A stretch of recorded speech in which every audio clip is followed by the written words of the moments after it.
At 68 years old, Vivienne Hartwell believed she understood the mathematics of devotion. 40 years of marriage should equal security, companionship, perhaps even a modest inheritance to ease her final decades. The leather chair across from Cornelius Abbott's mahogany desk felt cold beneath her, despite the June warmth filtering through the law office windows overlooking downtown Boston. Around the polished conference table sat Nathaniel's children from his first marriage, their expensive suits and carefully neutral expressions masking what Vivienne had come to recognize as vultures circling a fresh carcass.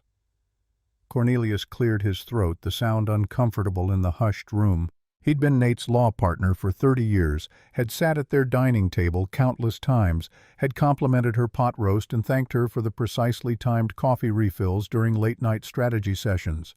Now his eyes refused to meet hers as he adjusted his reading glasses and began the formal recitation. The estate of Nathaniel Robert Ashford, deceased March 15, 2024, valued at approximately $8.7 million. Vivienne's hands rested in her lap, fingers intertwined to stop their trembling. The arthritis in her knuckles throbbed, a reminder that 68 meant her body kept score even when her mind tried to stay steady.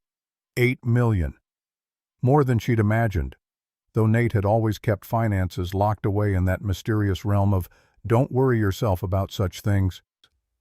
Surely after 4 decades, after being the perfect hostess and faithful companion, after sublimating every personal desire into the maintenance of his home and reputation, surely she'd be provided for.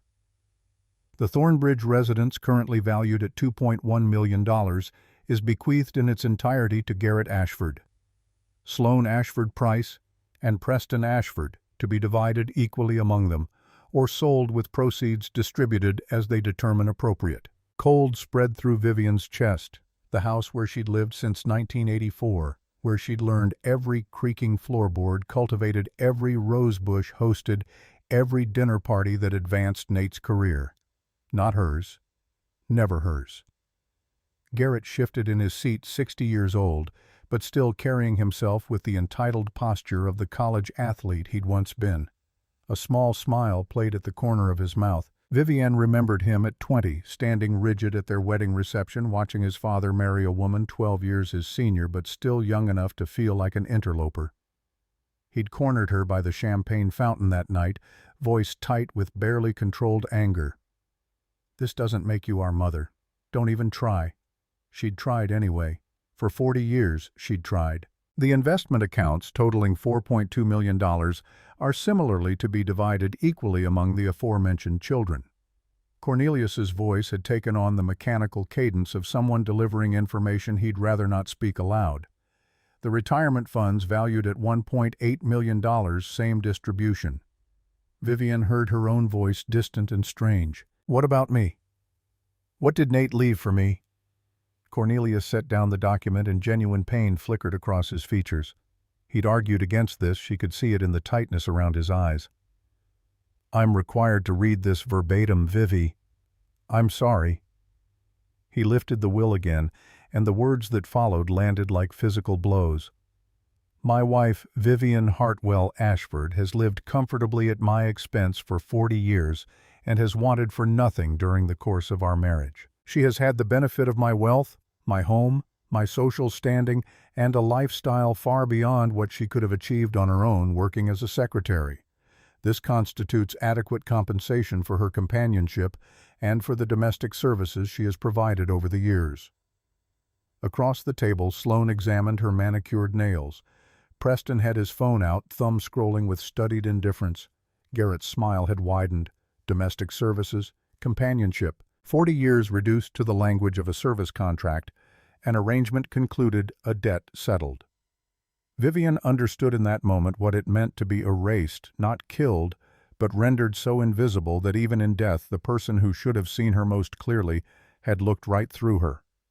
Cornelius continued, each word etching itself into Vivienne's memory with cruel precision. "Therefore I leave to Vivienne Hartwell Ashford only the following: one property I own located at 47 Evergreen Hollow Road in the town of Millhaven, Massachusetts, along with all contents contained therein.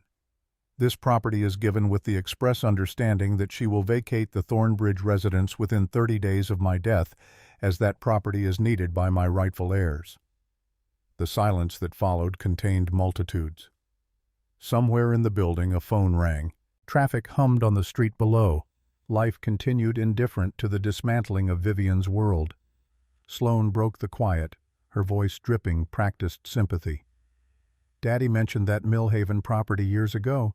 Some falling-apart house he inherited from a distant uncle in the 80s. He said it wasn't worth the hassle of selling. Property taxes probably exceeded any potential value." She smiled at Vivienne with the same false kindness she'd perfected at 18, standing in her bridesmaid dress and promising to really try to accept her father's new wife. "But at least you'll have a roof over your head, Vivienne. That's more than many women your age can say." Garrett stood already moving on to practical matters. "We'll need to discuss the timeline for vacating Thornbridge. The market's exceptionally strong right now for that neighborhood. The sooner you can relocate, the sooner we can properly stage and list the property." Cornelius's voice carried unexpected steel. "The will specifies 30 full days. Vivienne is legally entitled to that time to arrange her affairs. It's non-negotiable." Garrett's jaw tightened, but he nodded with exaggerated patience. "Of course. We're not unreasonable people. Take your full 30 days, Vivienne. We understand this represents a transition." Cornelius slid a brown envelope across the polished table, his hand trembling slightly. Inside was everything pertaining to the Millhaven property. "The deed now transferred to your name. A key. And a note Nate asked me to include sealed. He insisted no one but you should read it." The envelope felt light, insubstantial. Vivienne's fingers found the key, first iron and heavy rust flaking onto her palm. The kind of key that belonged in a Gothic novel, not a modern inheritance. A single sheet of Nate's expensive stationery accompanied it, his precise handwriting immediately recognizable. 47 Evergreen Hollow Road, Millhaven, Massachusetts. The key opens more than just a door. Trust the garden. Follow the light. All my love, N. Trust the garden. Follow the light. After reducing her to hired help in his will, after publicly declaring her adequately compensated for 4 decades of devotion, he left her riddles. Vivienne stood on legs that felt disconnected from her body. She collected the envelope and walked toward the door without acknowledging Garrett Sloane or Preston. They'd already returned to their phones, their quiet conversations about listing prices and market conditions. "Vivi." Cornelius caught up with her in the hallway away from the others. His voice dropped to barely above a whisper. "If you need anything, if you have questions about any of this, please call me. Nate was my friend. But this," he gestured helplessly back toward the conference room. "This isn't right." She nodded, not trusting herself to speak, and made it to her 10-year-old Honda Civic in the parking garage before the tears finally came. 40 years. 40 years of making herself smaller, quieter, more convenient. Of remembering birthdays and dietary restrictions, of laughing at jokes that weren't funny and staying silent when she had opinions, of building a life she'd believed was shared only to discover she'd been an employee all along and her contract had expired. The 30 days that followed became a masterclass in calculated cruelty delivered by people who'd transformed entitlement into an art form. Garrett arrived on day 2 with a real estate agent, both men carrying clipboards and speaking in the clipped tones of people conducting business. They walked through rooms while Vivienne sat in the kitchen drinking coffee, discussing square footage and necessary updates as though she'd already vanished. The agent paused in the doorway, glancing at Vivienne as one might acknowledge a piece of furniture that came with the house. "We'll definitely want to stage this space more modernly. The current aesthetic reads very dated." Day 4 brought Sloane and an interior designer, a rail-thin woman in architectural black, who gestured expansively while describing the open-concept transformation they'd commissioned. "We'll knock out this wall, create a massive kitchen-dining-living flow. That's what drives value in this market segment." The wall in question held 40 years of family photographs. Vivienne had arranged them chronologically, a visual history of Nate's children growing up, getting married, having children of their own. She'd included herself in exactly 3 frames, always positioned slightly to the side, never quite central to the narrative.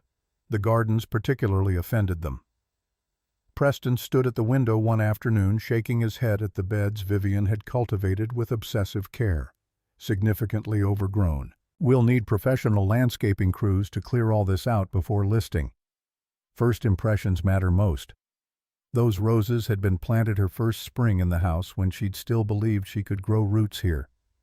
The herb garden had supplied 40 years of dinners. The perennial beds bloomed in careful succession from March through November, a living calendar she'd designed and tended through every season. Now they were obstacles to a profitable sale. The nights were worse. Vivienne would lie in the master bedroom. Garrett had graciously allowed her to stay there since the furniture needs to remain in place for staging purposes, and her mind would spiral through catastrophic futures. 68 years old. No recent employment history.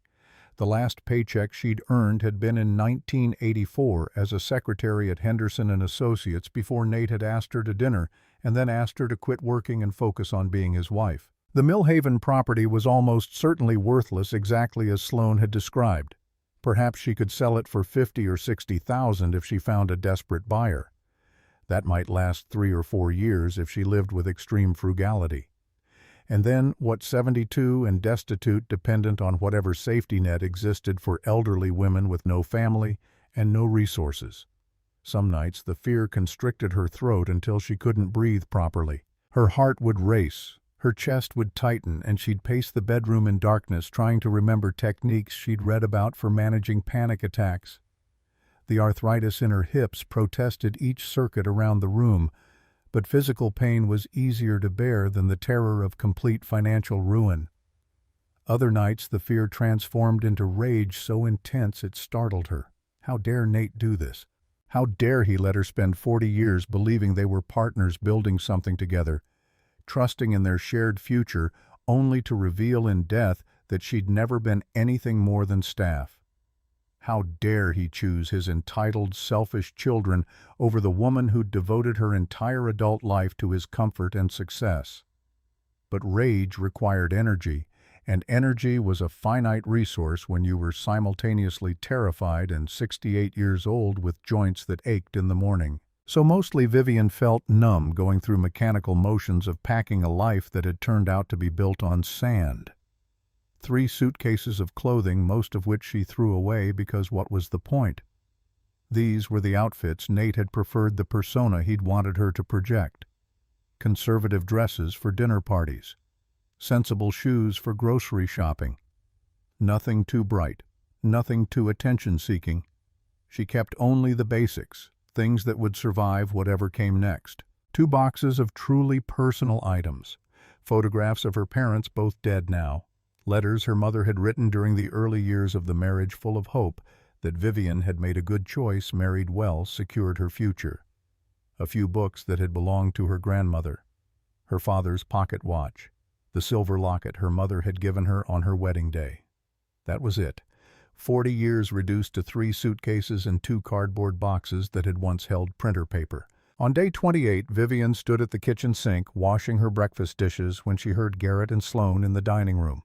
They weren't making any effort to lower their voices, either unaware she could hear or unconcerned whether she did. "I honestly cannot believe Father left her anything at all." Sloane's voice carried clearly through the open doorway. "That Millhaven property is probably worth $50,000 at absolute most. He should have left her nothing." Garrett's response came with a weary sigh. He felt guilty. 40 years is a long time to string someone along, even if she was essentially just the help. The Millhaven place was his way of easing his conscience without actually reducing what we inherited. Well, she should be grateful we're being so civilized about this transition. Most women her age with absolutely no marketable skills and no family would end up in subsidized housing or homeless shelters. At least she'll be able to sell that dump and have a small nest egg for a few years before she becomes the state's problem. They laughed together, casual and comfortable in their cruelty. People who'd never worried about rent or groceries or whether they'd have health care in old age, people who'd inherited wealth and opportunity and mistaken it for personal virtue. Vivienne gripped the edge of the sink until her knuckles went white, arthritis screaming in protest. She wanted to scream. She wanted to march into that dining room and tell them exactly what she thought of their entitlement, their callousness, their complete lack of basic human decency. But 40 years of conditioning held. 40 years of swallowing her voice, avoiding confrontation, being the gracious woman who never made scenes. The training was bone deep, and even now, even after losing everything, she couldn't quite break free. On the 30th morning, Vivienne woke before dawn and walked through the house one final time. She'd expected to feel overwhelming sadness, to be crushed by 4 decades of memories. Instead, she felt almost nothing. The master bedroom, where she'd slept beside Nate for 40 years, was just a room. 4 walls, a window, furniture that had never truly belonged to her. The guest bedrooms she'd maintained like shrines for stepchildren who visited as rarely as possible were just empty spaces. The living room, where she'd played hostess to hundreds of people who'd barely seen her, was just a stage set waiting for new performers. The kitchen, where she'd cooked thousands of meals that went largely unacknowledged, was just a collection of appliances and countertops. The only place that hurt was the garden. She stood among the roses she'd planted that first optimistic spring, the herbs she'd cultivated out of genuine love for cooking, the perennial beds she'd designed to provide continuous bloom. This was the only space that had felt authentically hers, and strangers would dig it all up within weeks, replacing her careful work with whatever generic landscaping drove maximum curb appeal. At 1 o'clock, Vivienne loaded her car. 3 suitcases, 2 boxes, the wedding photograph she'd taken from the mantel despite Garrett's protest that it was technically house property. Her entire life fit easily in the trunk and back seat of a decade-old sedan. Garrett arrived at 1:30 early, clearly wanting to ensure she actually departed on schedule. The movers are scheduled for 2. I'll supervise everything and drop the house keys at Cornelius's office this afternoon. Vivienne heard herself speak, her voice quiet but carrying unexpected weight. Garrett, do you have any concept of what it's like to give someone 40 years of your life and be told it meant nothing? His face flushed red. Father left you a property. You're not receiving nothing. Your father left me a mystery. A house I've never seen in a town I've never heard of. You and your siblings received millions of dollars and this mansion and the satisfaction of knowing your father valued you as his legacy. I received a rusty key and 30 days to disappear from the only home I've known for 4 decades. So no, Garrett, I don't think you have any concept of what this has been like. She got in her car before he could respond, before she could say anything else, before the numbness protecting her could crack completely. The brown envelope sat on the passenger seat beside her purse. Her GPS displayed the address she'd entered, 47 Evergreen Hollow Road, Mill Haven, Massachusetts. 2 hours and 14 minutes to western Massachusetts, to a completely unknown future. She started the engine and drove away from Thornbridge, from the mansion, from the life she'd believed she was living. And as she merged onto the interstate heading west through Connecticut toward Massachusetts, Vivienne made herself a promise. Whatever she found at 47 Evergreen Hollow Road, whether it was shelter or complete ruin, value or utter worthlessness, she would find a way to survive it. She was 68 years old with nothing left to lose except her dignity, and she'd be damned if she'd lose that too. Because sometimes she was beginning to understand having absolutely nothing left to lose became its own peculiar kind of freedom. Mill Haven, Massachusetts materialized exactly as small and forgotten as Sloane had implied, though perhaps not quite as bleak. The main street consisted of maybe 15 buildings clustered around a modest town square. A general store with a faded awning advertising since 1923. A diner with checkered curtains and a handwritten special board visible through the window. A tiny post office flying an American flag. A gas station with 2 old-fashioned pumps. A white church with a modest steeple. A library that appeared to have been constructed sometime in the 1800s and maintained through sheer stubborn preservation. A handful of other shops that looked like they'd been there since Vivienne was a child. As she drove slowly down Main Street following her GPS directions, Vivienne noticed something odd. People stopped what they were doing to watch her car pass, not with hostility or suspicion, but with something else entirely, recognition almost, as if they'd been expecting her. An elderly man sweeping the sidewalk in front of the general store paused mid-stroke and lifted his hand in a small wave. A woman arranging flowers outside the diner turned to watch, nodding slightly, as if confirming something to herself. A group of teenagers outside the library looked up from their phones with genuine curiosity rather than the usual teenage indifference to passing vehicles. Her GPS directed her to turn off Main Street onto Evergreen Hollow Road, which started as regular pavement for perhaps 200 yards before becoming a dirt road that led into increasingly dense forest.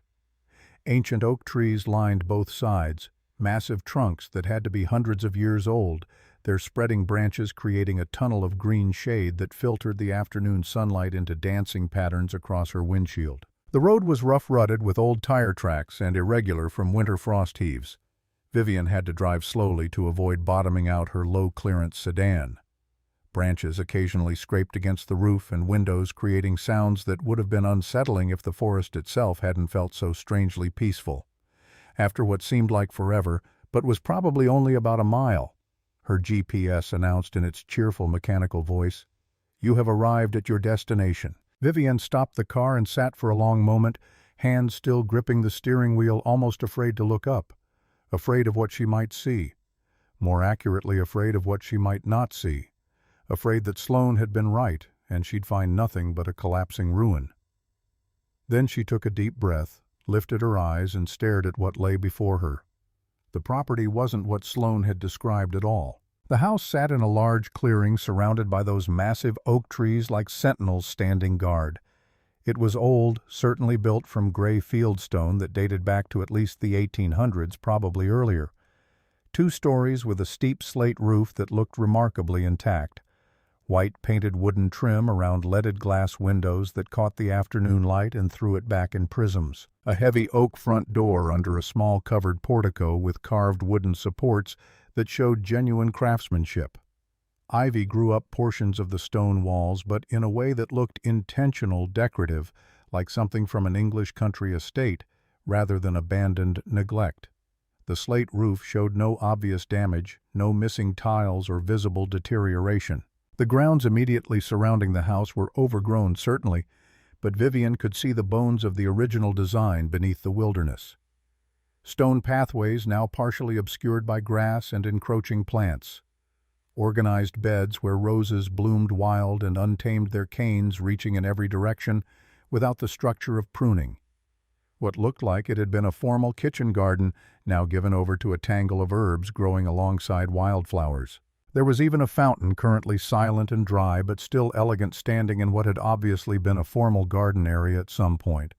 It was wild, yes, overgrown certainly, but also hauntingly beautiful, like a secret garden that time had partially reclaimed but not quite destroyed, like a place waiting for someone to remember it existed and bring it back to life. Vivienne sat in her car trying to process what she was seeing when she heard footsteps approaching on the dirt road from the direction of town.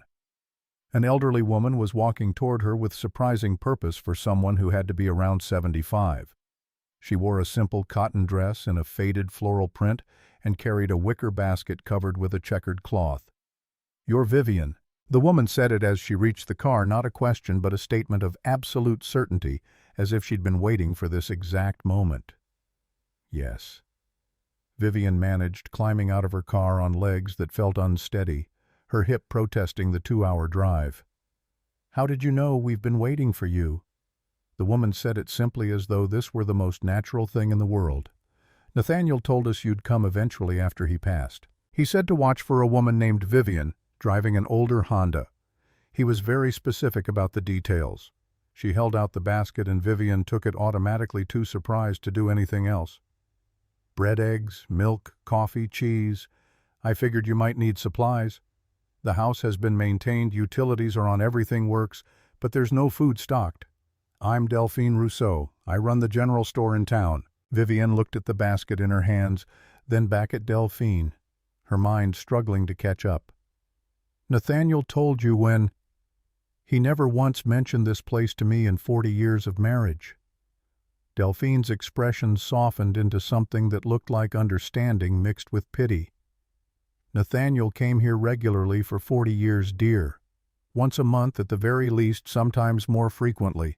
Those weekend trips he took, he came here. He maintained the house, took care of the property as best he could, spent time here.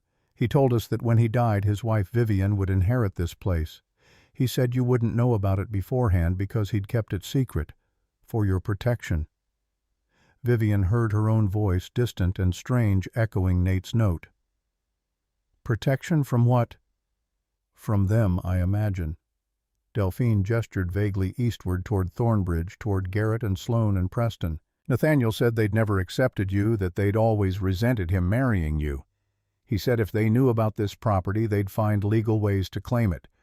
So he hid it from everyone, even you, until his death would make the inheritance final and unchangeable by any court." She started walking toward the house, gesturing for Vivienne to follow. "Come on. I'll help you get oriented. The house is unlocked. Nathaniel never locked it. He said there was nothing here anyone in Millhaven would steal, and if someone needed shelter, they were welcome to it. That's the kind of man he was, at least here." Vivienne followed Delphine up a stone pathway toward the front door, her mind reeling. Nate had been coming here for 40 years, once a month. All those weekend trips he'd said were for work or to visit his children or to decompress at some inherited property he needed to check on. He'd been coming here, to a house he'd never once mentioned, to an entire secret life. Delphine used the rusty iron key from Vivienne's envelope, and it turned smoothly in the lock despite its aged appearance. The heavy oak door swung open with barely a creak revealing the interior. Vivienne stepped across the threshold and felt her entire understanding of reality shift beneath her feet. The interior was beautiful. Not falling apart, not decrepit, not abandoned. Beautiful. The main floor was largely open with wide plank wood floors that glowed with the patina of age and decades of careful maintenance. A massive stone fireplace dominated one wall, its mantel carved from a single piece of oak. The furniture was simple but clearly high quality.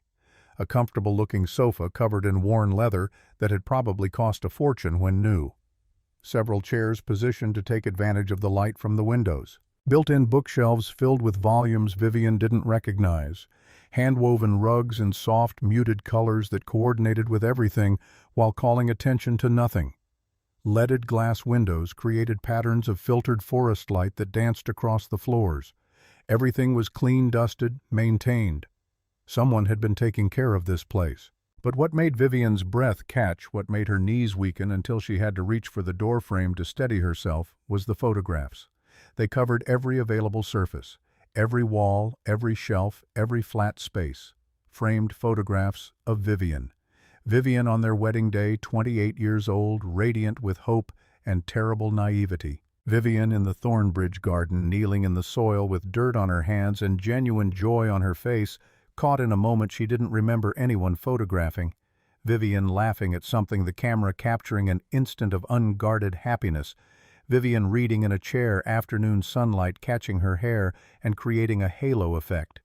Vivienne asleep on what looked like the porch of this very house, peaceful and vulnerable. Vivienne at different ages, in different seasons, in different unguarded moments throughout their 40-year marriage. All of them carefully photographed, beautifully framed, displayed like a private museum dedicated to her existence. "He loved you very much," Delphine said quietly from behind her. Anyone who saw this place knew that immediately. This was his sanctuary. His secret place where he could remember who he really was beneath all the expectations and performance his Boston life required. Vivienne's eyes filled with tears for the first time since Nate had died. She'd been too shocked at the funeral, too numb during the will reading, too terrified during the 30 days of erasure. But here, surrounded by overwhelming evidence that Nate had treasured her, that he'd built an entire sanctuary dedicated to their life together, she finally broke. Delphine let her cry for several long minutes, then gently guided her to sit on the comfortable sofa. "Let me show you the rest. Then I'll leave you to rest and process everything. But first you need to see it all. You need to understand what Nathaniel really left you." She led Vivienne through the house with the ease of someone who'd been maintaining it for years. The kitchen was a charming blend of old and new. An antique wood stove sitting alongside modern appliances that looked recently installed. Copper pots hanging from racks. A deep farmhouse sink. Open shelving displaying beautiful dishes Vivienne had never seen before, clearly expensive, chosen with care. The dining room had a long oak table that could seat 12, though it was clearly rarely used for that purpose. More photographs lined the walls. Upstairs were 3 bedrooms each, simply but comfortably furnished. The master bedroom had another fireplace and windows overlooking the forest. And more photographs of Vivienne. Dozens more, including some she'd never known existed. Candid shots Nate must have taken without her knowledge, capturing her in ordinary moments of simply living her life. The house has been maintained for years through a fund Nathaniel established, Delphine explained as they walked back downstairs. He set up an arrangement with the local bank to pay for utilities, property taxes, basic maintenance, and repairs. It's all covered. You'll never have to worry about those expenses. Vivienne stopped at the bottom of the stairs, her hip grateful for the respite. But why? Why keep this place secret for 40 years? Why not just tell me about it? Delphine led her to a door under the staircase that Vivienne hadn't noticed before. A small study, maybe 10 feet by 12, with no windows. 3 walls lined with built-in bookshelves, but instead of books, the shelves held folders and binders and document boxes, all meticulously labeled in what Vivienne recognized as Nate's precise handwriting. The 4th wall contained a beautiful antique mahogany desk with a green-shaded banker's lamp and a leather chair that looked like it had been sat in countless times. And there, in the very center of the desk, positioned with clear intent, was a leather-bound notebook, old, well-used, with pages that had been turned many times. "This is what he wanted you to find," Delphine said softly. "This is why he built the sanctuary." Vivienne picked up the notebook with hands that trembled. The leather was soft, worn smooth by decades of handling. She opened it to the first page. Not a letter, not an explanation. Just entries, dates, and brief notes in Nate's handwriting. June 15th, 1984. Foundation inspection complete. Structure sound. Begin restoration. July 3rd, 1984. Garden design finalized. Rose placement critical. August 12th, 1984. Vault installation commenced. 30-year project begins. The entries continued page after page spanning 40 years. References to maintenance, repairs, garden work, and repeatedly cryptically, vault maintenance. Contents secured. "V will understand when she gardens." Delphine spoke gently. "He said you'd know where to look when you were ready. He said he left you a map, but not the kind most people would recognize." Vivienne looked up from the notebook. "I don't understand any of this." "You will." Delphine's smile was kind but mysterious. "Nathaniel was very clever. He protected you the only way he knew how. I should go now and let you settle in. But if you need anything at all, I'm just a phone call away. My number's on the refrigerator." She moved toward the door, then paused. "One more thing. People in town knew Nathaniel. He helped a lot of folks over the years. Quietly, without wanting credit. You'll find Millhaven is a welcoming place, especially for you. We've been waiting a long time to meet the woman he talked about so much." Then she was gone, leaving Vivienne alone in the sanctuary. The afternoon light was fading, casting long shadows through the oak trees outside. Vivienne sat in Nate's chair at the desk, the notebook open in front of her, surrounded by filing cabinets full of mysterious documents and a house full of photographs documenting a love she'd never quite believed in. Trust the garden, follow the light. She looked at the notebook entries again. Garden design finalized. Rose placement critical. V will understand when she gardens. Outside the window she could see the overgrown rose beds, wild and untamed. Somewhere in that chaos was a message. Somewhere in this house was the truth Nate had spent 40 years protecting. Vivienne closed the notebook and stood, her joints protesting but her resolve firm. She was 68 years old, exhausted from grief and fear and the complete upheaval of everything she'd known. But she was also, for the first time in 40 years, free from the weight of others' expectations. Garrett and Sloane and Preston thought they'd won. They thought they'd claimed everything of value and left her with worthless scraps. They had no idea what they'd actually given her. Vivienne walked through the sanctuary one more time as darkness fell, touching the photographs, running her fingers along the careful carpentry of the built-in shelves, feeling the solid reality of the stone walls. This house had been loved, maintained, protected, prepared for her. Whatever secrets it held, whatever Nate had hidden in coded notebook entries and cryptic references to vaults and gardens, she would find them. Not because she needed to prove anything to the stepchildren who'd discarded her, not because she was desperate for money or security, though both would certainly help, but because Nate had left her a puzzle, and solving it felt like the first authentic thing she'd been allowed to do in 40 years. She was done being invisible, done being convenient, done making herself smaller to fit into spaces others had decided she should occupy. At 68, Vivienne Hartwell was finally going to discover who she'd been meant to become all along. Vivienne woke her first morning in the sanctuary to birdsong she didn't recognize and sunlight filtering through unfamiliar windows. For a moment the disorientation was complete. Where was she? What had happened? Why did her body ache like she'd been carrying stones? Then memory returned in a rush. Thornbridge, the will, the 30 days, this house. She'd fallen asleep in Nate's leather chair in the study, the notebook still open on the desk, having read entries until her eyes refused to focus anymore. Her neck protested as she stood joint stiff from sleeping upright at 68.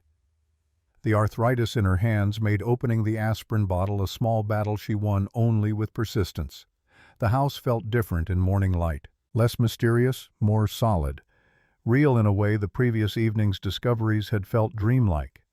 Vivienne made coffee in the kitchen using supplies from Delphine's basket, marveling at appliances that worked perfectly despite this supposedly being an abandoned property. She carried her mug outside to examine the grounds properly. May morning in western Massachusetts meant cool air and abundant green everything growing with the aggressive enthusiasm of spring. The overgrown garden spread before her like a puzzle in 3 dimensions. The stone pathways were barely visible under encroaching grass, but she could trace their original pattern if she looked carefully. They radiated from the house in a deliberate design, not random.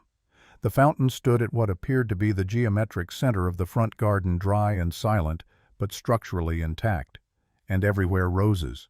Dozens of varieties, maybe more, all blooming in wild profusion. No 2 bushes quite alike. Some with deep red flowers, others pale pink, creamy white, sunset orange. They'd been planted with obvious intention, but allowed to grow without intervention for years, creating a chaos that was somehow still beautiful. Vivienne set down her coffee and approached the nearest rose bush. The variety was unfamiliar to her despite 40 years of gardening at Thornbridge. Deep crimson flowers with an unusual number of petals, stems thick with thorns. She looked closer at the small metal stake driven into the ground beside it. A date was etched into the metal, June 15, 1984. The same date from the first entry in Nate's notebook. Foundation inspection complete. Vivienne moved to the next bush. Another metal stake. July 3, 1984. Garden design finalized. Her heart began beating faster. She walked quickly through the overgrown beds, finding stake after stake, each one marked with a date, each date corresponding to an entry she'd read last night in the notebook. This wasn't just a garden. This was a timeline, a physical record of 40 years encoded in rose bushes and metal markers. She spent the entire morning mapping them, stopping occasionally to stretch her aching back. 37 stakes in total, spanning from June 1984 to February 2024, the month before Nate died. Each one placed with clear purpose, though the pattern wasn't immediately obvious. They didn't follow chronological order around the garden. Instead, they seemed to point, each marker oriented slightly toward the fountain. Vivienne stood in the center of the pathways and turned slowly, following the invisible lines each stake created. They all converged on the stone fountain with its dry basin and silent spout.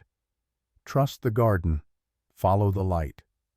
She approached the fountain with new attention. It was larger than she'd initially thought, perhaps 5 feet across, carved from single blocks of granite that must have weighed hundreds of pounds.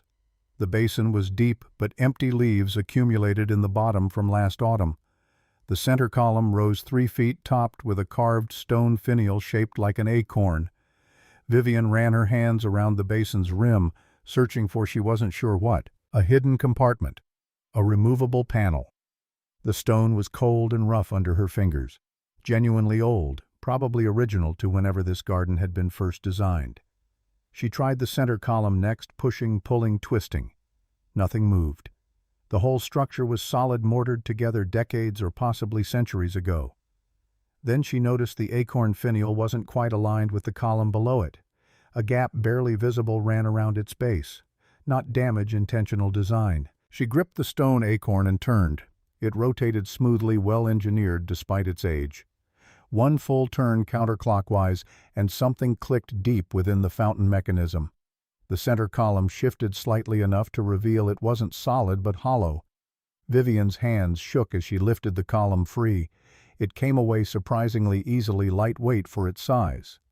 Inside the cavity beneath was a metal box wrapped in oilcloth, protected from decades of weather. She sat right there on the ground beside the fountain, her hip grateful for the rest, and unwrapped it. The box was modern, waterproof, sealed with a combination lock. 4 digits. She tried 1984, the year they'd married. Nothing. 2024, the year he'd died. Nothing. Then she remembered. Their wedding date. December 14th. She tried 1214. The lock clicked open. Inside was a hand-drawn map of the property, detailed beyond anything she'd expected. The house in the center, but the property lines extended far beyond what she could see. Acreage numbers in the corners, 247 acres total. Forest mostly with a creek running through the eastern section. Property boundaries marked clearly, neighboring parcels labeled. But what caught her attention was a notation near the house's foundation. Original foundation, 1847, historical significance. And beside it, drawn in red ink, section, sealed 1984 access via garden restoration. There was something under the house. Something Nate had sealed the same year they married. Something accessible only through restoration work. Vivienne spread the map on the study desk and compared it to the notebook entries. The pattern became clearer. June 1984. Foundation inspection. July 1984. Garden design finalized. August 1984. Vault installation commenced. He'd built something, hidden something, protected it for 40 years while maintaining the garden as both camouflage and map. She needed help. This was beyond what she could do alone. Delphine answered on the second ring. "I was wondering when you'd call. You found the fountain, didn't you? How did you know Nathaniel said you would? He said you'd always had an eye for patterns even when you pretended not to. What do you need? Someone who knows plants. I need to identify specific rose varieties. And I need to know if there's anyone in town who does restoration work. Serious restoration, the kind that respects historical properties." Delphine's voice warmed. "I can help with both. Come into town this afternoon. We'll get you sorted." The general store was exactly what its exterior promised: wooden floors that creaked with authority shelves packed with everything from canned goods to hardware supplies, a post office counter in the back corner. Delphine stood behind the main register talking to a man in his 40s wearing work clothes dusted with sawdust. She waved Vivienne over. "This is Thomas Brennan, best restoration carpenter in 3 counties. Thomas, this is Vivienne Ashford." The man's handshake was firm, calloused. "Nathaniel talked about you. I'm sorry for your loss. He was a good man, helped my family through some rough times." Vivienne was learning this seemed to be a common thread in Millhaven. Nate had helped people. Quietly, consistently, in ways he'd never mentioned during their marriage. "I need help restoring the sanctuary property. Not cosmetic updates, genuine restoration that preserves the historical integrity. And I think there might be structural work involved with the foundation." Thomas's eyes lit up the way craftsmen's do when presented with interesting challenges.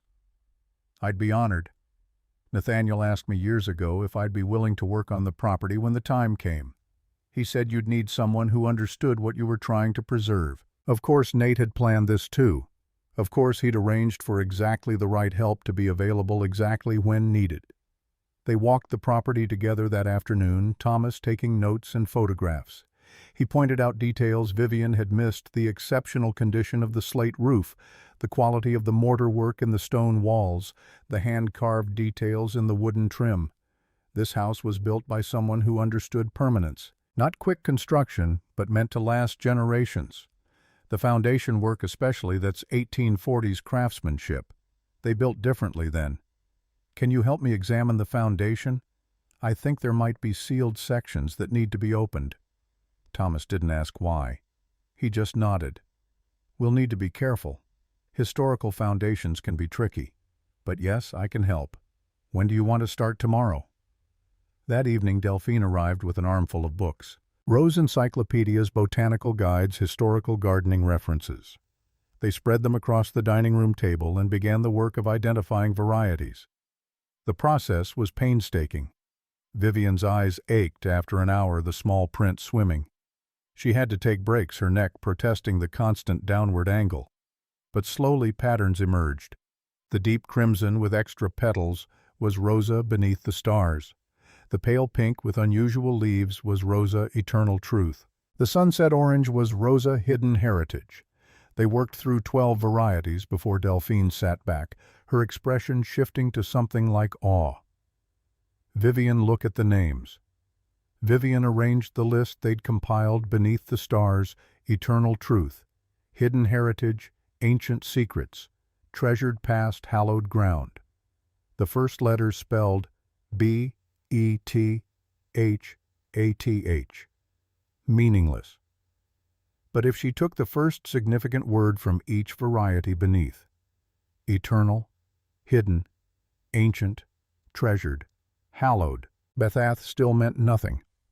Delphine was flipping through one of the reference books, cross-checking Latin botanical names. When she spoke, her voice was quiet with discovery. The Latin names.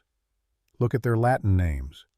Rosa Beneath the Stars, botanically, Rosa Stellae Sub Terram, under the earth.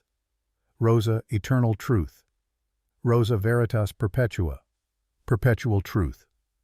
But it was the third that made everything click. Rosa Hidden Heritage. Rosa Infra Fundamenta, below the foundation. The remaining varieties continued the message. Nate had literally planted the instructions in Latin botanical names, knowing Vivienne would eventually have the patience and attention to detail to decode them. The roses weren't just decoration. They were a message that could only be read by someone willing to do the work of restoration. Beneath, below the foundation, access through restoration.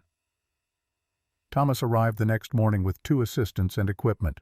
They started in the master bedroom, where the massive fireplace shared a wall with what should be the original foundation. According to the map, this was where the sealed section should be accessible. The work was slow, careful. Historical stonework required respect.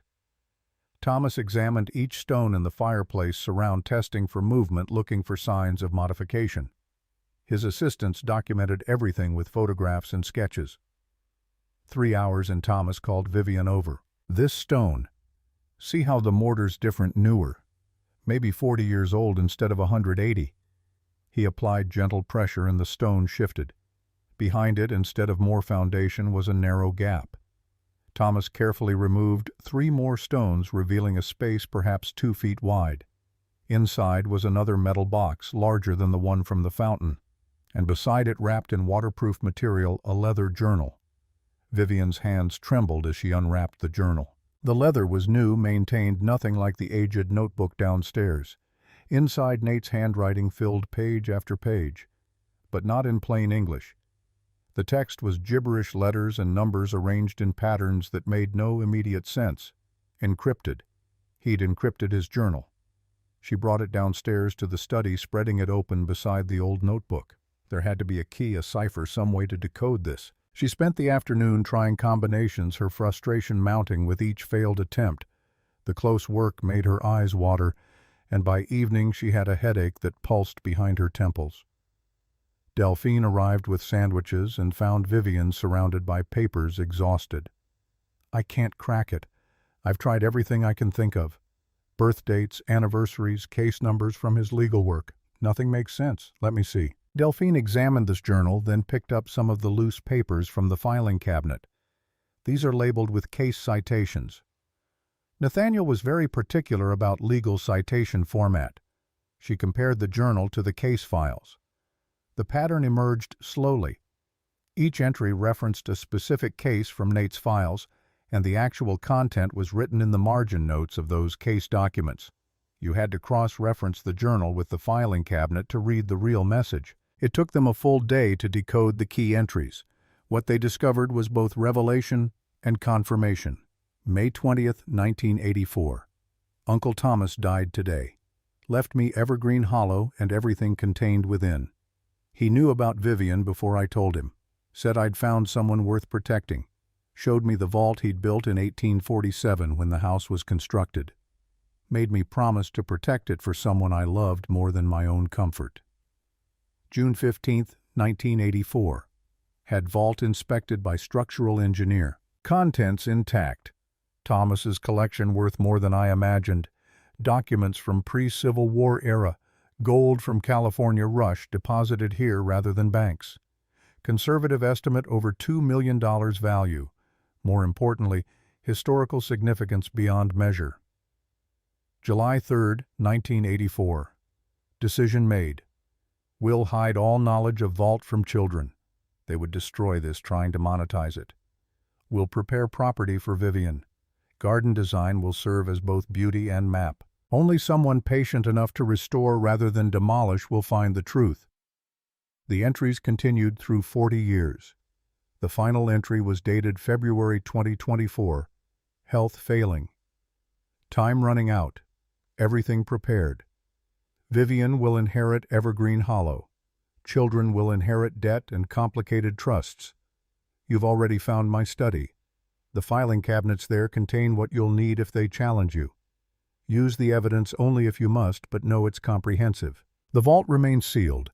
She'll find it when she's ready, when she's done enough restoration to earn the discovery. Trust the garden. Follow the light. Vivienne read the last entry 3 times, her throat tight. Nate had known he was dying, had spent his final weeks ensuring everything was in place. The cruel will had been strategy, not cruelty. The sanctuary had been protection, not abandonment. But where exactly was the vault entrance? The journal mentioned it was hidden under the rose garden, accessible only through complete restoration. Thomas and his crew spent the following week excavating carefully around the fountain area. If the entrance was hidden under the rose garden, the fountain was the logical center point. They removed bushes, systematically documenting root structures, preserving what could be saved. On the 6th day of excavation, 3 feet down and 2 feet east of the fountain's base, Thomas's shovel hit stone where there should have been only soil. They cleared dirt carefully, revealing a stone surface too flat and regular to be natural. A capstone perhaps 3 feet square with an iron ring set into its center. Vivienne pulled on the ring, her arthritic fingers protesting. The stone didn't budge. Thomas added his strength.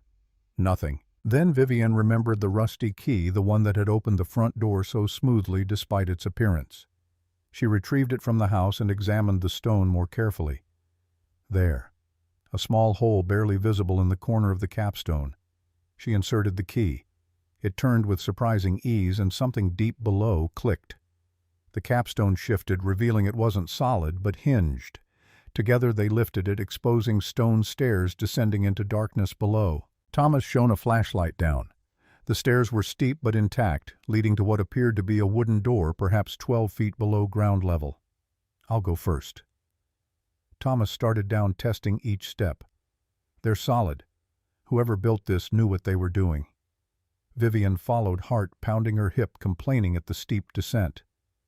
The stairs ended at a heavy wooden door with modern weather stripping around its edges. Not original to 1847, but not recent either. Probably installed in the 1980s. The rusty key fit the lock on this door too. Beyond was a room that took Vivienne's breath away. 10 feet by 12 with stone walls and a ceiling reinforced with steel beams. Modern climate control equipment hummed quietly in one corner. Dehumidifiers, air filtration, everything necessary to preserve delicate materials. The room was lined with shelves, and on those shelves was wealth beyond anything Vivienne had imagined. Glass cases contained gold coins, hundreds of them gleaming in the flashlight beam. $20 gold pieces from the 1850s California Rush. $50 slugs, rare denominations worth far more than their gold content. Document boxes held papers in archival sleeves, land deeds from the 1840s, stock certificates from companies long defunct, letters from historical figures discussing matters of state, a journal from someone who'd traveled the Oregon Trail, survey maps of territories before they became states. One entire shelf held nothing but a single leather portfolio. Vivienne opened it carefully. Inside were letters, correspondence between abolitionists in the years before the Civil War, plans for underground railroad routes, safe houses, names of people who'd risked everything to help others escape slavery. This wasn't just treasure. This was history. Documentation of lives and struggles and courage that deserved preservation. On a small desk in the corner sat one final envelope sealed with red wax and marked simply, "For Vivienne when you're ready." She broke the seal with trembling fingers. Inside was a letter in Nate's handwriting. No encryption this time, just raw truth. "My dearest Vivienne, if you're reading this, you've done the work. You've restored the garden, decoded the clues, found the vault. Conservative estimates place the value at $2 million. The coins alone are worth $800,000. The historical documents properly authenticated another $1 million too. The property itself is worth $3.2 million. But more important than monetary value is what you choose to do with this discovery. The children think they won. They don't know about Evergreen Hollow's true worth. They don't know about this vault. You've already found my study. The filing cabinets there contain what you'll need if they challenge you, documentation of their various crimes over the years. Use it only if you must. You have choices now. You can sell everything live comfortably. Or you can preserve this. Turn Evergreen Hollow into something meaningful. The historical documents belong in archives. The Underground Railroad letters deserve to be part of the public record. This property could become a sanctuary for others who need what you needed, a place to discover who they really are. I failed you in life by being too weak to stand up to my children's judgment. I hope I've succeeded in death by being clever. Build something beautiful. Create something meaningful. You were the best part of my life, Vivienne. Thank you for 40 years of grace I didn't deserve. Forever yours." Nathaniel Vivienne read the letter twice, then carefully refolded it. She looked around the vault at wealth that could solve every fear she'd had during those terrifying 30 days. Security, freedom, choice, but also responsibility. History that deserved preservation. A property that could serve purposes beyond her own comfort. Thomas was waiting at the top of the stairs, having given her privacy. "What do you want to do?" "Close it back up for now. We need proper security before we can do anything else. And I need to think about what happens next." That night, Vivienne sat in the study with Delphine, discussing possibilities while her body ached with the day's exertions. A museum would want the historical documents. The coins could be auctioned through reputable dealers. The property could be protected through conservation easements. Delphine spoke quietly. Nathaniel used to talk about women who'd lost themselves in service to others, who'd spent so long being what everyone needed that they forgot who they were. He said if he could create a place where women like that could find themselves again, he would. A retreat. For women rebuilding their lives after loss or divorce, or simply waking up one day to realize they'd disappeared into roles they'd never chosen. Evergreen Hollow could be that place. The idea took root immediately. Yes, that was exactly what this should become. But first, she needed to secure the property. Ensure the vault remained protected. Make certain Garrett and Sloan and Preston never discovered what she'd found. 8 weeks after arriving in Millhaven, Vivienne was sitting on the porch at sunset when a Mercedes appeared on the dirt road. Garrett's car. Her stomach clenched. She'd been expecting this, dreading this. He'd stayed away longer than she'd anticipated, but eventually curiosity or greed or some combination would bring him here. He parked beside her Honda and climbed out expensive suit entirely inappropriate for the rural setting. His eyes swept the property, taking in the restoration work, the workers' trucks parked by the barn, the scaffolding against one side of the house where Thomas's crew was repairing trim. "This is quite the operation you've got going." His voice carried undertones she couldn't quite place. Surprise, certainly. Perhaps concern. "I'm restoring the property." It seemed worth the investment. Investment. He walked closer, examining the grounds with new attention. Professional appraisers could determine actual value, you understand. If this property is worth significantly more than father indicated in the will, there are legal arguments for reconsideration of asset distribution. Vivienne kept her voice steady despite her racing heart. I have the deed, Garrett, transferred to my name in 1984, decades before your father and I married. It was a gift separate from any marital property. Your lawyers are welcome to review the documentation. His jaw tightened. You're spending a lot of money on restoration. That kind of investment doesn't make sense unless you've found something valuable. I'm spending my own money, savings from 40 years of managing your father's household budget efficiently. It was technically true. The modest sums Nate had given her for household expenses she'd stretched and saved. Not enough for this level of restoration, but Garrett didn't need to know about the vault. I want an appraisal. Independent assessment of the property value. If it's worth millions, that changes everything about the estate division. Feel free to hire whoever you like. The property is mine. The deed is clear. But I suppose you need to satisfy yourself. He stared at her, trying to find the weak point, the leverage. This was the Garrett she'd known for 40 years, a man who'd never encountered an obstacle money or intimidation couldn't overcome. You were a secretary. You have no business managing property like this. You're going to run it into the ground, waste whatever value it has. Then you should be happy to let me make that mistake. Less competition for your own assets. She watched him struggle with the realization that she wasn't going to be intimidated or manipulated. Finally, he turned and walked back to his car. This isn't over. We'll be in touch through our attorneys. He drove away, expensive car churning up dust on the rural road, and Vivienne exhaled slowly. The confrontation she'd been dreading had happened. She'd held firm, but she also knew Garrett well enough to understand this was just the opening move. That night, someone broke into the sanctuary. Vivienne woke to the sound of movement downstairs, the particular creaking of floorboards that meant weight shifting across old wood. Her heart hammered as she grabbed her phone, but before she could dial, she heard voices. Plural. At least 2 people moving through the lower floor. They were searching for something. Drawers opening in the study. Papers rustling. Quiet cursing when something didn't immediately yield results. Vivienne called the local police, then made enough noise moving around upstairs to let the intruders know they'd been detected. By the time she got downstairs, they were gone, disappearing into the forest. Nothing was missing, but the study had been thoroughly searched. Filing cabinets opened, papers disturbed, drawers rifled. The police arrived within 20 minutes. They took her statement, examined the evidence, noted the lack of forced entry. You leave your doors unlocked, Ms. Ashford. An old habit. I'll change that. The officer, a woman perhaps 40 with tired eyes, looked at the disturbed files. Whoever did this was looking for something specific, not random burglary. You have any idea what Vivienne chose her words carefully? My late husband's stepchildren weren't happy about my inheritance. They may be trying to find evidence to challenge my ownership. The officer nodded. We'll increase patrols in this area. But break-ins like this where nothing's stolen are hard to prosecute.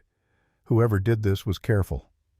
After the police left, Vivienne sat in the study looking at the filing cabinets, the ones Nate had labeled with Garrett Sloan and Preston's names, the insurance policy he'd left her. She'd hoped never to use this information, hoped the children would accept her inheritance and move on with their lives. But Garrett had made his intentions clear. They were going to fight. They were going to challenge. They were going to make her life as difficult as possible. Time to understand exactly what weapons she had.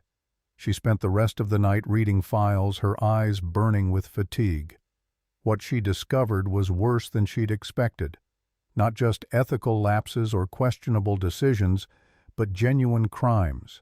Documented, meticulously recorded, with evidence that would hold up in court. Garrett had embezzled from client accounts. Systematic theft over years. Nate had documented every instance, every falsified record, every client who'd been defrauded. Sloan had committed tax fraud during her divorces, hidden assets, falsified income statements, perjured testimony. Nate had copies of the real financial records, proof of every lie. Preston's business had connections to organized crime, money laundering, payments to individuals with documented criminal backgrounds. Nate had traced the money flows, identified the players, compiled evidence that would interest federal investigators. None of this had been used. Nate had kept it locked away, insurance against the day his children might threaten the person he actually cared about. Vivienne made copies of everything, stored them in multiple locations, safety deposit box in town, cloud storage with encrypted access, physical copies sent to Cornelius Abbott with instructions to release them under specific circumstances. She wasn't going to threaten Garrett yet, but she was going to be ready when the next confrontation came, because it was coming. She could feel it building like weather pressure increasing toward inevitable storm. The vault was secure. The sanctuary was hers. And for the first time in 40 years, Vivienne Hartwell had the power to protect what mattered. The lawsuit arrived 8 weeks after the break-in, delivered by certified mail to Evergreen Hollow. Garrett, Sloan and Preston had retained one of Boston's most aggressive litigation firms, the kind that specialized in extracting settlements from opponents who couldn't afford prolonged legal battles. The complaint was 43 pages of legal arguments, all centered on a single premise: Vivienne had exercised undue influence over Nathaniel in his final years, manipulating him into transferring valuable property that should rightfully be part of the marital estate, subject to division among all heirs. They wanted the court to void the 1984 deed transfer, declare Evergreen Hollow marital property, force a sale with proceeds divided 4 ways. Cornelius called within an hour of the filing. "I've been served with discovery requests, too. They're asking for every communication I had with Nate about the property, every document related to the estate planning. They're not playing around, Vivi. Can they win?" His pause was too long. "The deed is solid. Transfer predates your marriage by 8 months. But they're arguing." Nate continued to invest marital assets in maintaining and improving the property over 40 years. Utilities paid from joint accounts. Repairs funded by marital income. They're claiming that transforms separate property into marital property subject to division. Is that true? Can they do that? It's a gray area. Massachusetts law is complicated on commingling separate and marital property. With aggressive enough lawyers and a sympathetic judge, they might convince a court to at least order some kind of compensation for the marital funds invested in maintenance. How much could that be? Cornelius's voice was grim. Potentially enough to force a sale if you can't pay it outright. 40 years of utilities, taxes, repairs, improvements. They're probably calculating somewhere in the $200,000 to $300,000 range. Money she didn't have, at least not without revealing the vault. There's something else. Their discovery requests specifically mention any underground structures, hidden rooms, or concealed storage spaces on the property. They know something, Vivi, or they suspect something. The break-in. They'd been looking for evidence of the vault, and while they hadn't found it, they'd found enough to suspect its existence. Maybe saw the map before fleeing. Maybe noticed the sealed fireplace. Something had given them reason to believe Evergreen Hollow held more than met the eye. What do we do? Fight. But you need to prepare for them to escalate. They're going to push hard on discovery. They'll want to depose you. They'll demand access to the property for their own inspections. And if they find evidence of significant assets you haven't disclosed, I understand. I need to decide whether to tell them about the vault or keep fighting.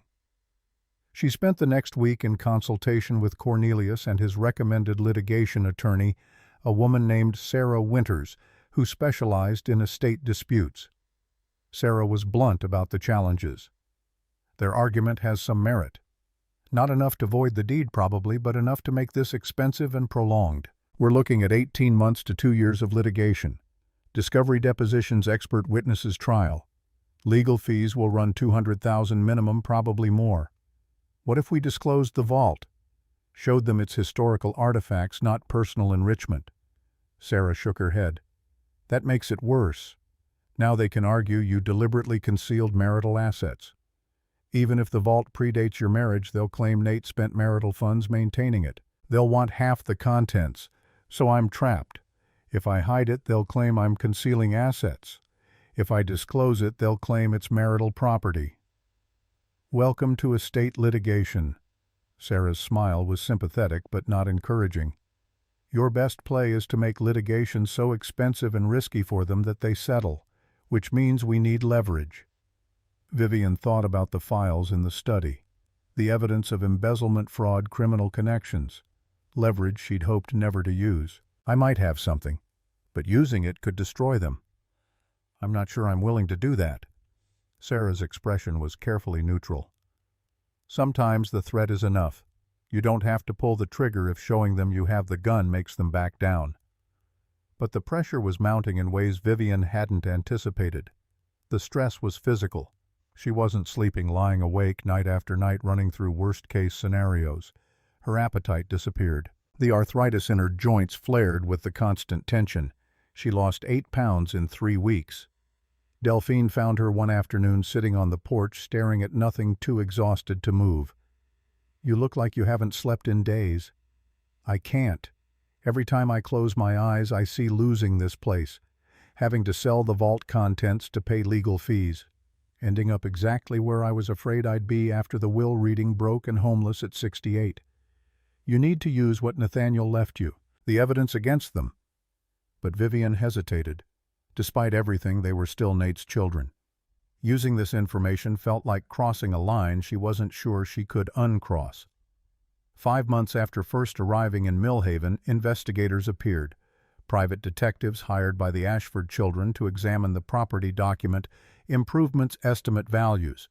They arrived without warning, cameras and clipboards in hand, legal authority granted by the discovery process. Thomas and his crew were working on the porch when 3 men in business casual announced their intention to inspect the property. "We have court authorization. You're required to grant us access to all structures and grounds."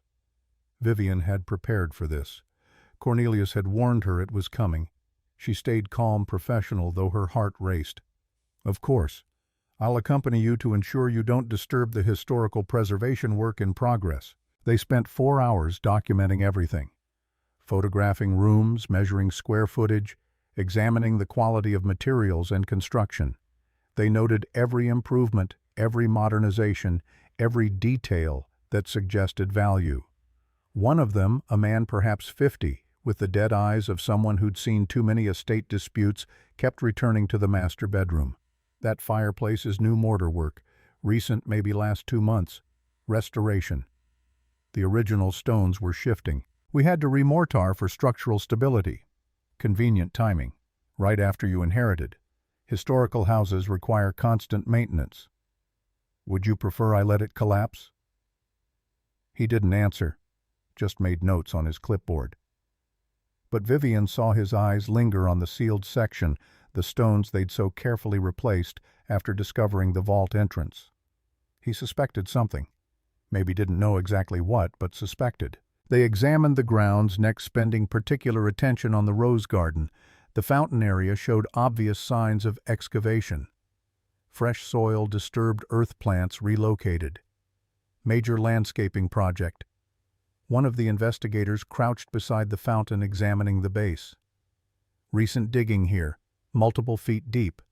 Looking for something, restoring the garden to its original design. That required excavation to remove invasive roots and establish proper drainage. "Find anything interesting while you were digging?" "Old glass bottles, some 19th century pottery shards, the kind of artifacts you'd expect from a property this age. All technically true. She'd found those things too, just not what she'd been primarily searching for." The investigators left with thousands of photographs and pages of notes. Within a week, Garrett called her, directly bypassing the lawyers. "We know there's something there. Our investigators say you've done $200,000 in improvements in 5 months. That kind of investment doesn't make sense unless you found something valuable. I'm restoring a historical property. That's expensive work. Stop playing games." "My father spent 40 years taking mysterious trips to that property. He maintained it meticulously for decades. He left cryptic notes about gardens and light. There's something hidden there, and we're going to find it. Your father left me this property because he knew I would care for it properly. That's all there is to it." His voice went cold. "We're amending the lawsuit. We'll get a court order for ground-penetrating radar. We'll excavate the entire property if we have to. Whatever's there, we'll find it. Then you'll find a historical house being properly preserved. Good luck with that." She hung up, hands shaking badly enough that she had to set down the phone. The threat was real. With aggressive enough litigation, they could get court orders for invasive investigation. Ground-penetrating radar would absolutely reveal the underground vault. Once that happened, the legal battle would transform into something far more complicated. That evening, Delphine found Vivienne sitting on the porch, staring at nothing defeat written across her features. "You look like someone who's run out of moves. They're going to find the vault. It's only a matter of time. And once they do, I'll spend the next 5 years in litigation over whether I have to give them half of everything Nate wanted me to have. So don't let them find it." Vivienne looked at her. "They'll get a court order. I can't refuse." "No, but you can make them regret trying." Delphine's smile was sharp. "Nathaniel left you those files for a reason. Maybe it's time to remind his children that their father documented everything. I don't want to destroy them. Despite everything, they're still his children. They broke into your home. They're trying to take everything Nathaniel wanted you to have. They've called you a manipulator and a fraud in legal documents. At what point does kindness become weakness?" Vivienne knew she was right. She'd been holding back, hoping the children would back down on their own. But they wouldn't. They'd keep pushing until they either won or were forced to stop. Time to force them to stop. But before she could act, the situation deteriorated further. 2 weeks later, she received notice that a hearing had been scheduled.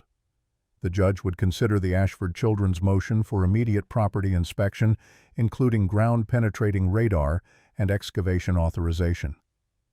Vivienne sat in Cornelius's office reading the motion, feeling the walls close in. If the judge granted this, they'd find the vault within days. All her attempts to protect Nate's legacy would be for nothing. Sarah Winters was there too, her expression grave. "This is bad. The judge is known for granting broad discovery in estate cases. There's a good chance she'll authorize the inspection. How long do I have?" "Hearing is in 2 weeks. If she grants the motion, they could have equipment on your property within days." Vivienne felt something inside her break. Not her spirit, but her hesitation, her reluctance to fight dirty, her misguided compassion for people who'd shown her none. "I'm ready to use the leverage we discussed, but I want to do it strategically. Not a threat, just information released to the appropriate authorities." Sarah was quiet for a long moment. "You're sure? Once you go down this road, there's no taking it back. They've made their choice. I'm just responding to it." The first package went to the Massachusetts Bar Association. Comprehensive documentation of Garrett's embezzlement from client accounts. Bank records showing unauthorized transfers. Falsified billing statements. Client trust accounts drained for personal use. Everything organized chronologically, cross-referenced, impossible to dismiss. The second package went to the Internal Revenue Service. Sloan's tax fraud laid out in meticulous detail. Hidden assets in offshore accounts. Income deliberately underreported. Sworn statements to divorce courts that contradicted actual financial records. The third package went to the Federal Bureau of Investigation. Preston's business connections to organized crime. Money laundering transactions traced through multiple shell companies. Payments to individuals with documented criminal backgrounds. Vivienne didn't send them anonymously. She included cover letters explaining her identity and her relationship to the individuals in question. She made clear she was not seeking personal advantage, merely fulfilling what she believed to be civic duty to report potential criminal activity. She copied everything to Cornelius with a note. "Keep this sealed unless something happens to me. If the lawsuit continues, if they escalate, if I'm threatened in any way, release it all." The response came faster than expected. 2 weeks after the packages were sent, 3 days before the scheduled hearing, the Massachusetts Bar Association opened a formal investigation into Garrett's client trust account management. He was placed on temporary administrative leave from his firm pending the investigation's outcome. The IRS initiated an audit of Sloan's returns for the past 7 years, with particular attention to divorce-related income reporting. Her bank accounts were flagged for closer examination. The FBI opened a preliminary inquiry into Preston's business activities. Nothing public yet, but federal investigators had made contact. The hearing on the property inspection motion was postponed, then quietly withdrawn. The original lawsuit remained active, but discovery requests suddenly became far less aggressive. Garrett called her 3 days later. His voice was barely controlled rage. "What did you do?" "I reported potential criminal activity to the appropriate authorities. The same thing any concerned citizen would do. You sent them father's files, private documents, illegally obtained, legally obtained by your father during the course of his legal practice and properly maintained in his personal records. When he died, those records became part of his estate, which he left to me. I'm entitled to examine them and act on any information I find concerning. You're trying to destroy us.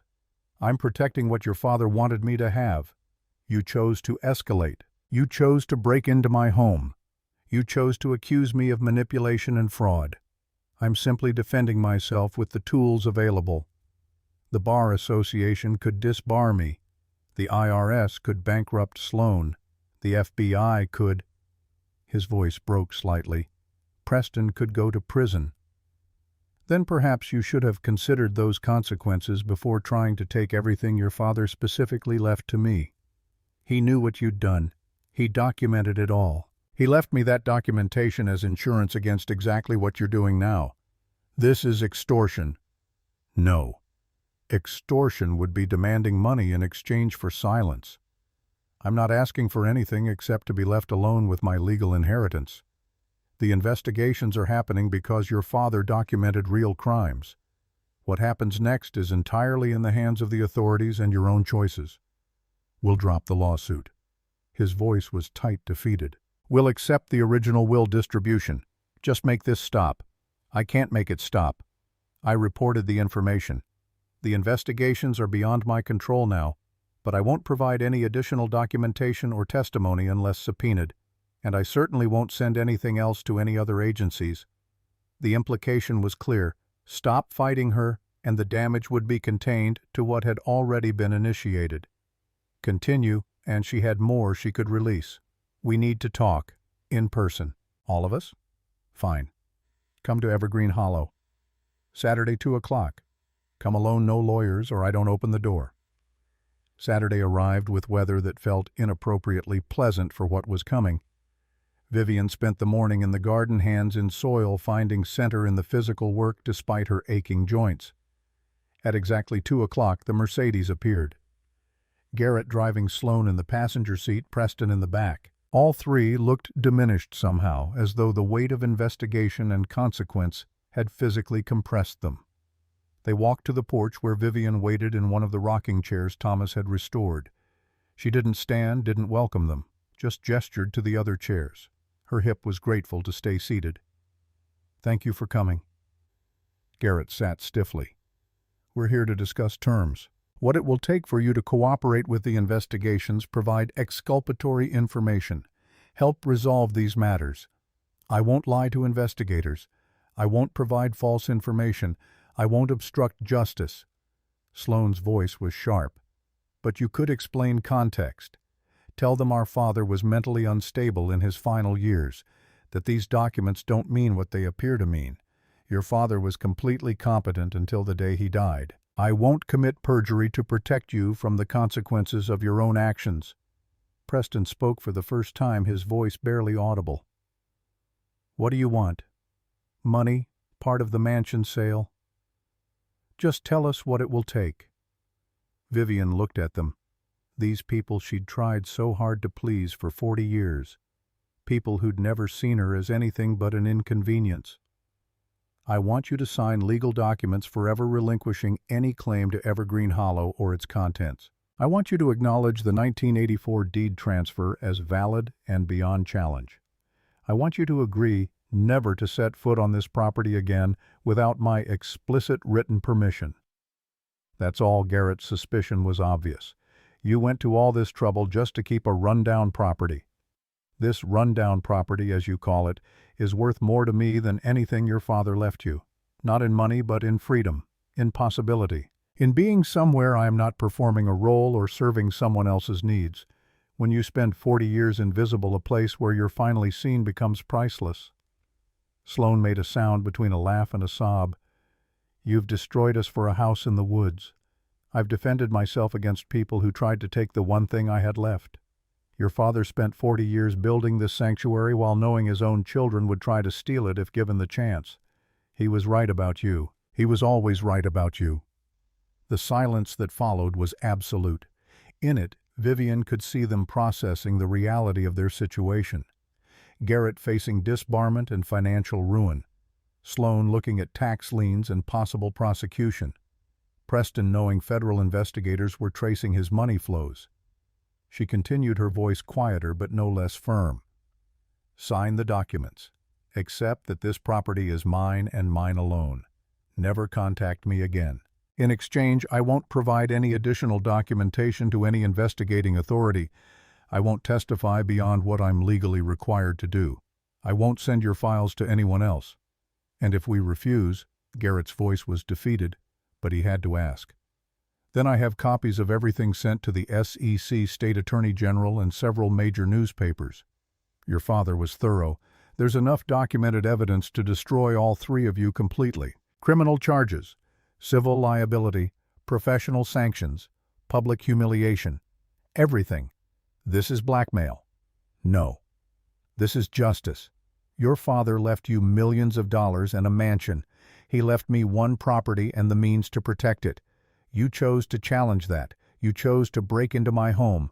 You chose to accuse me of crimes I didn't commit. I'm simply using the tools he left me to defend what's rightfully mine." Garrett pulled folded papers from his jacket. "Cornelius sent us draft documents. We came prepared to sign. Smart man, Cornelius. He'd known how this would end." They signed without reading, too defeated to care about details. Vivienne witnessed each signature, knowing Cornelius would file them immediately. Legal and binding. Evergreen Hollow was indisputably hers, forever protected from challenge. Before they left, Sloane turned back, and for the first time Vivienne saw something in her eyes beyond entitlement and cruelty. Something that might have been genuine curiosity or perhaps the beginning of understanding. Did he really love you? Or was this all just a long game to punish us? Vivienne thought about the photographs covering every wall, the careful maintenance of 40 years, the elaborate puzzle built with roses and journals and hidden vaults. Both. He loved me enough to spend decades protecting me from you, and he was disappointed enough in you to ensure you'd face consequences for your choices. Those things aren't contradictory. They're two sides of the same truth. He knew exactly who all of us were. They left without another word. The Mercedes disappeared down the dirt road, and Vivienne sat alone on the porch in afternoon sunshine that felt like vindication. It was over. The battle was won. Evergreen Hollow was safe. Now came the harder work, deciding what to build with freedom. 1 year later, late spring arrived in Millhaven with the aggressive beauty of New England awakening. The sanctuary had been transformed from secret into sanctuary indeed. The rose garden bloomed in restored glory, each variety properly tended, the stone pathways cleared and repaired. The fountain ran with clear water, its gentle sound audible from the porch. The house glowed with fresh paint and structural repairs, every historical detail preserved and honored. But the most significant transformation was the barn. What had been empty storage was now 12 private rooms each, simply but comfortably furnished. A communal kitchen, a library, a meditation space, everything designed to provide haven for women rebuilding their lives. The sign at the property entrance read, "Ashford House Retreat," a sanctuary for women finding themselves. Opening day brought Millhaven's entire population, it seemed. Delphine had coordinated with the efficiency of someone who'd been waiting her whole life for this project. Food tables lined the lawn. Children played in spaces designated safe for running. Adults mingled with the comfort of community, celebrating shared success. The first 12 residents had arrived the week before, women ranging from 45 to 72, some recently divorced, some widowed, some simply awakening to the realization that they'd spent decades being who everyone else needed and had no idea who they actually were. Vivienne stood on this porch watching them interact with Millhaven residents, forming connections that would sustain them through whatever came next. This was what Nate had wanted. Not just her security, but transformation of pain into purpose. Thomas approached with a glass of lemonade.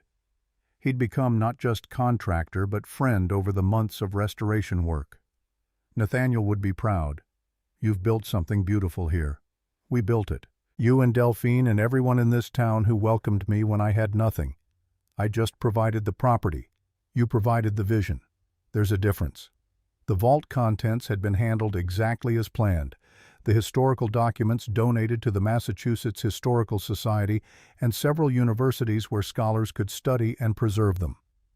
The Underground Railroad letters had gone to the Smithsonian, becoming part of the national conversation about resistance and courage. The gold coins had been auctioned through Christie's, bringing $840,000 that funded the retreat's endowment.